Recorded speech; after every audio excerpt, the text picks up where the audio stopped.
Why does the universe exist?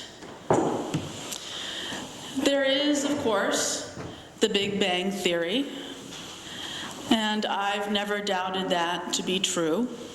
Who would I be to doubt such a theory anyway? But it's always troubled me that the Big Bang Theory doesn't answer why there's anything at all. It doesn't explain why there's something rather than nothing.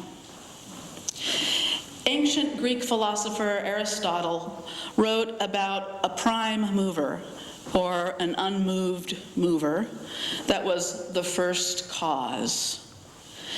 And that concept seemed to have crept into Western theology in medieval times, for instance, in the work of St. Thomas Aquinas. So in a traditional Western theological way of thinking, God is the creator that makes something out of nothing. In fact, the Big Bang Theory was actually put forward by a physicist who was also a Jesuit priest. He originally called it the hypothesis of the primeval atom. You could still believe in the Big Bang Theory and in this kind of traditional creator God. The creator God would have been the cause of the Big Bang. And there are many religious people who embrace things scientific and who are at least mostly satisfied with this. In some ways, though less traditionally, it works sort of for me too. For me, though, this would make God, or the concept of divinity, synonymous with the Big Bang and everything that came from that, which is, I suppose, a kind of panentheism, as I talked about a few weeks ago, the idea that divinity is found in all things and even beyond what we can know or understand.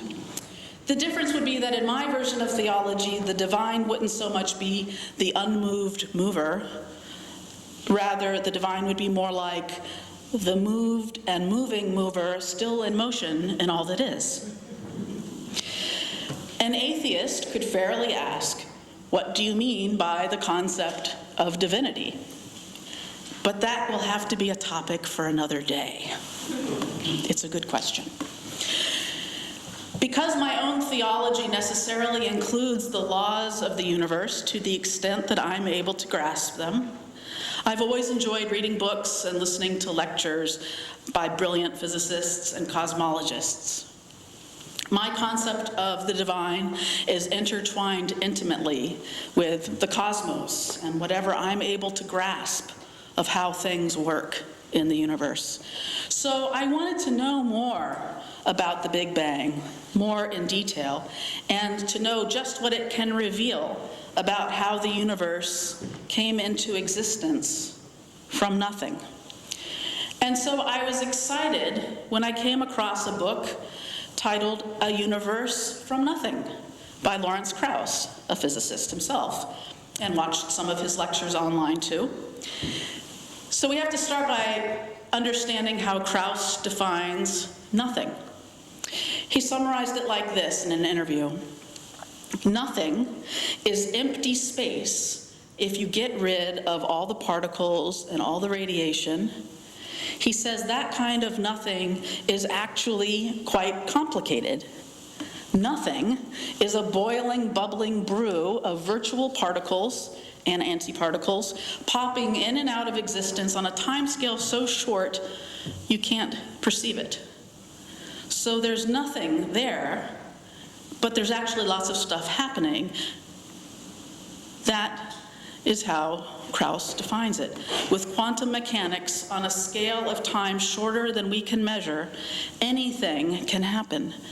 An electron can move forward in time, then backward in time, then forward again. And if you combine quantum mechanics and general relativity, it means that everything we see can, in theory, pop in and out of existence without any supernatural forces. It's quite natural. And as Krauss notes, one of the most profound discoveries in recent times is the discovery that most of the energy in the universe actually resides in empty space.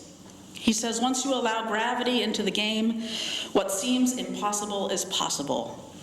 Once you apply quantum mechanics to gravity, then it's possible, in fact, it's implied, that space itself can be created where there was nothing before, that literally whole universes can pop out of nothing by the laws of quantum mechanics.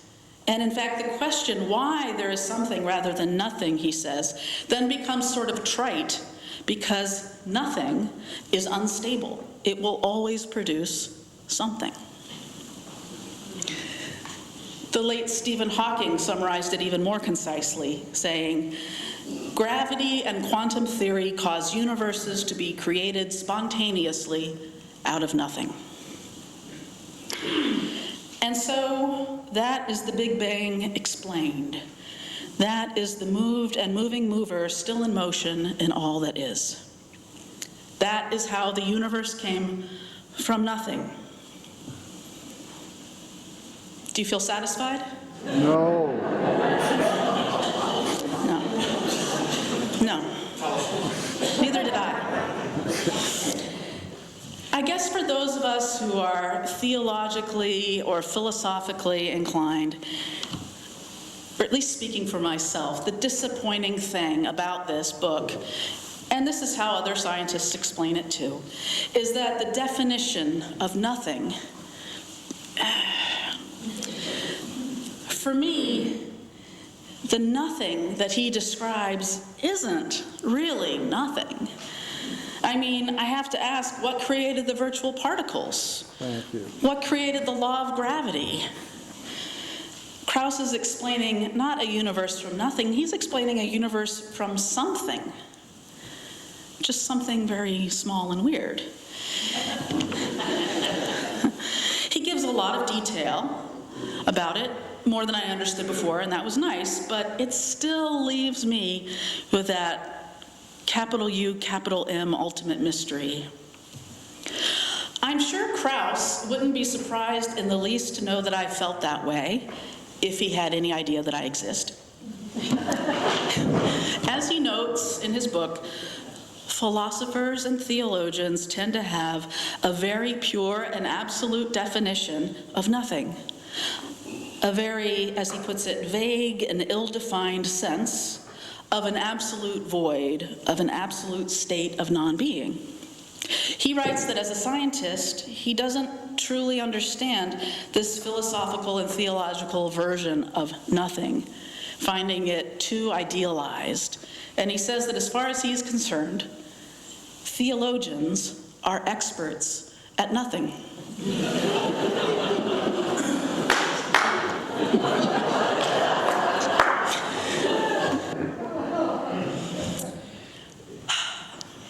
I don't understand why he addresses only old-fashioned theologies and the kind of religions that reject science. It's kind of a straw man argument, so to speak.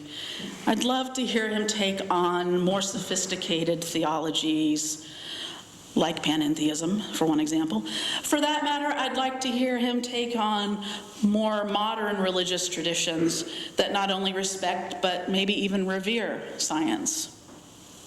It almost feels like Krauss is a scientific fundamentalist. But is it possible that even the scientific method, as amazing and wonderful as it is, might have limitations in helping us to understand the universe? I agree with Krauss that there's a human tendency to want to find meaning in the things that happen to us, and to see our world of nature and the universe to be more than meets the eye. We want there to be some type of hidden reality, he says. And I think he's right. And he says science gives us that. What is quantum mechanics, if not a hidden reality? And when electricity and magnetism were unified into electromagnetism, and when the idea of space and time were unified in the idea of space-time, ththose are hidden realities that science brings to us. But in addition to the scientific method, cosmologists and theoretical physicists need imagination. These strange theories of science are tested and proven to be either true or false, but still, someone needs to think creatively to even know what idea or theory to test. There's a lot of intuition involved. Einstein himself said, "The intuitive mind is a sacred gift, and the rational mind is a faithful servant." We've created a society that honors the servant and has forgotten the gift. And though much in mythology and religion is admittedly far from the world that science has revealed to us, there are times when religious traditions and religious intuition and imagination has been spot on or nearly spot on. For instance, another Einstein quotation is that reality is merely an illusion, however, a very persistent one. That's not so far from the Buddha's statement that it is your mind that creates this world. And when speculating about how the universe might end, Krauss himself notes that endings and beginnings are inextricably tied together. Taoism provides a similar insight, noting that everything contains its opposite and that every beginning contains its own ending.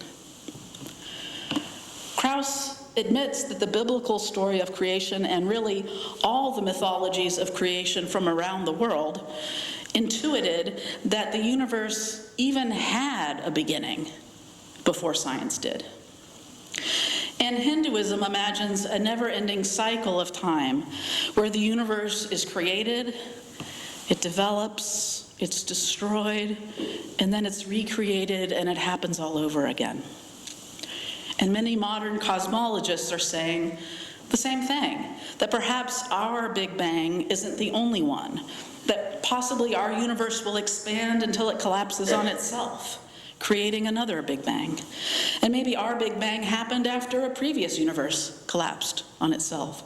A never-ending cycle of time, perhaps, much like Hinduism imagined a few thousand years ago. But getting back to the question of nothing. After all, as a small-time theologian, I'm also a small-time expert at nothing. The more I think about Krauss's book, something different also jumps out at me. Namely, what bothered me at first now seems like an incredibly hopeful revelation.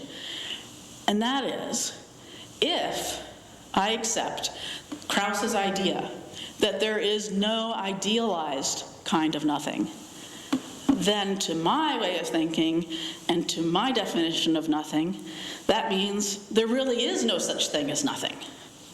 There is no such thing as nothing. And that's kind of great. There's no nothingness. There is everythingness. There's a symbol in Zen Buddhism called the Enso. It's often used to symbolize enlightenment, but it can also symbolize the universe itself, and it also symbolizes the void. It reminds me of what Kurt Vonnegut wrote in Slaughterhouse-Five. He said that everything is nothing with a twist.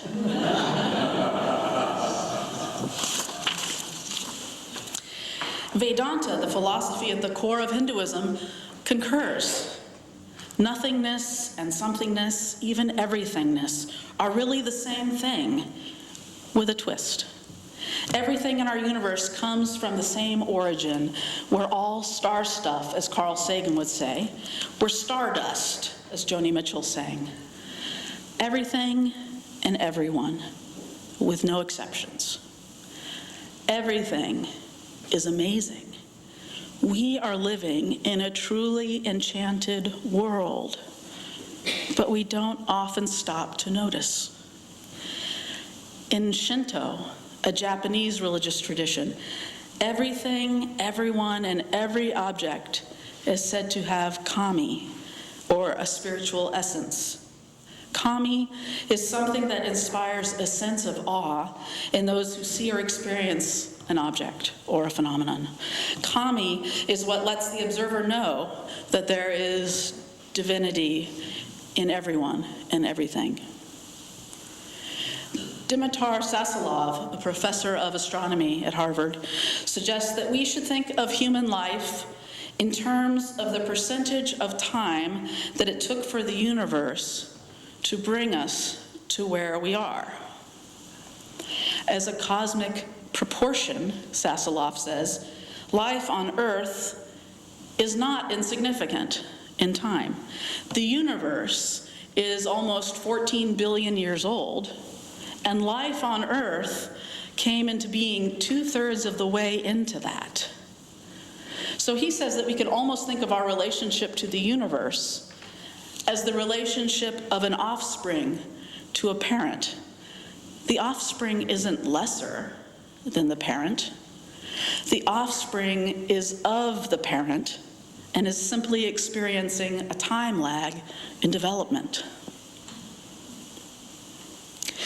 Astrophysicist Neil deGrasse Tyson says, many people feel small when they look up at the night sky because they feel small and the universe is big. But I feel big, he says, when I look up, because my atoms came from those stars. There's a level of connectivity. That's really what you want in life. You want to feel connected. You want to feel relevant. You want to feel like you're a participant in the goings-on of activities and events around you. And that's precisely what we are just by being alive, Tyson says. Or as the great medieval Sufi mystic Rumi wrote, you're not just a drop in the ocean, you're the entire ocean in a drop. Or we could paraphrase, you're not just a speck in the universe, you're the entire universe in a speck. In fact, that's just what the Upanishads, the ancient Hindu scriptures, say. You are that. You are the big that, the ultimate that. You are the universe, perhaps with a developmental time lag. I close with a wonderful proverb. Be humble, for you are made of earth. Be noble, for you are made of stars. May we be so. Blessed be, and amen.